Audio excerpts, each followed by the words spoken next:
Le volange raha loatra ny karazany efa foendratrentsa mihitsy. Kaiza koa moa nahitanao anintsony.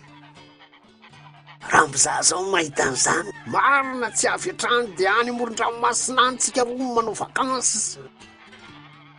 Tahaka izao tsika efa any endasy be miaraka mikady sebo. Avy indray ianao sy ny revin-gadranao io.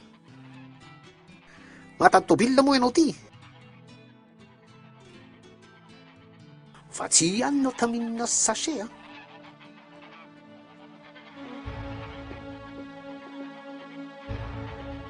Rapainina. Tia.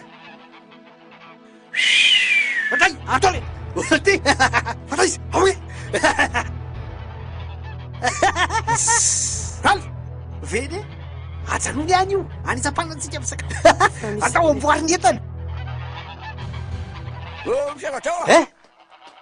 So de mba misy paracetamol langiandrina fa marany andohako. Tsa. Lukisa tena mety mangalazy tianao anankiray io. Maitsy zay. Misaotra betrakare. Dia ora oely ty. Oely ty jereko. Kalma fotsiny aloha Rapainina. Inona ry ty tataitry ty? Belo kely kiletsy a. Ohatrina ny ilainareo? Bele zao ny ilana vola. Zany ara loha isao dia raha mahita ny ambiny. Olo tia. Ino ty?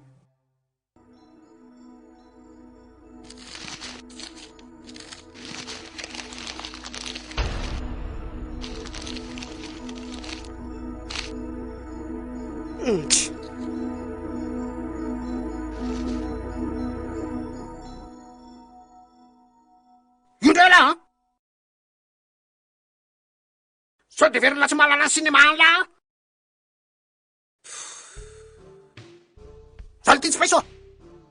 Afay volo. Tsy ndray fandeha tsiny roa, tsiny telo. Zao matindray ny programan'ny olona.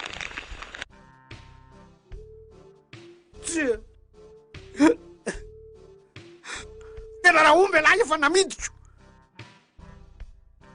Efa maty agambany olona vao mba azo valim-babiana amin'ny tony.